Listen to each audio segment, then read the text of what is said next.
Syria के राष्ट्रपति असद जैसे ही देश छोड़कर भागे तो इसराइल ने वहां बड़ा हमला कर दिया।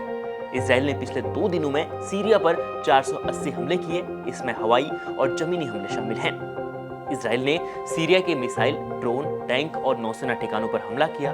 वहीं भारत भी अपने नागरिकों को सीरिया से बाहर निकालने के लिए लगातार काम कर रहा है। इस खबर को आपको डिटेल में बताएंगे, उससे पहले आज सुबह की बड़ी खबरों पर एक नजर डालते हैं। बिहार के नवादा में शादी में गए पुरुषों और महिलाओं के साथ लूटपाट की घटना हुई है। वहां बदमाशों ने खूब तांडव मचाया, उन्होंने बारातियों के साथ खूब मारपीट की और लूटपाट की घटना को अंजाम दिया। मारपीट में 2 बच्चों समेत 15 लोग घायल हुए हैं। वहीं उत्तर प्रदेश में 185 साल पुरानी नूरी जामा मस्जिद का 22 फीट निर्माण कल ढहा दिया गया। यह मस्जिद बांदा कानपुर स्टेट हाईवे के चौड़ीकरण की जद में आ रही थी, जिसके बाद प्रशासन ने यह बड़ा एक्शन लिया है। किसान नेता सरवन सिंह पुंडेर ने बड़ा ऐलान किया है कि किसान एक बार फिर से दिल्ली का कूच करेंगे। 14 दिसंबर को दिल्ली की ओर 101 किसानों का जत्था आगे बढ़ेगा। अब वापस लौटते हैं सीरिया की खबर पर। सीरिया में फंसे भारतीयों को निकालने के लिए सरकार ने कदम उठा लिया है। भारत ने मंगलवार को अपने 75 नागरिकों को सीरिया से सुरक्षित बाहर निकाल लिया है।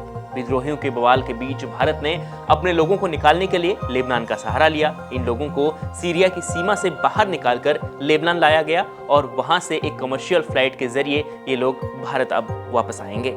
वहीं अब सीरिया कई देशों से घिर रहा है। असद सरकार गिरते ही अब सीरिया की रक्षा के लिए न तो देश की सेना है, न ही वहां की सरकार है। रूस से मिलने वाली मदद भी अब लगभग बंद हो गई है। ऐसे में इजराइल समेत कई देश सीरिया को निशाना बना रहे हैं। इजराइल की ओर से सीरिया पर कुल 480 हमले किए गए हैं। इसमें 300 फ्लाइट जेट से हमले हुए थे। इस हमले को लेकर इजरायली सेना ने कहा कि बाकी हमले जमीनी हमले थे। इसमें हथियार डिपो, सैन्य संरचनाओं, लॉन्चर्स और फायरिंग पोजीशन को निशाना बनाया गया है।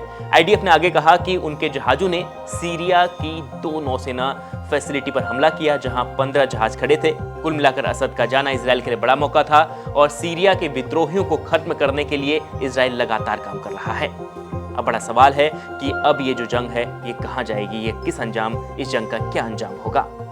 इस खबर पर आपकी क्या राय है, कमेंट कर जरूर बताएं और देखते रहें इंडिया.com।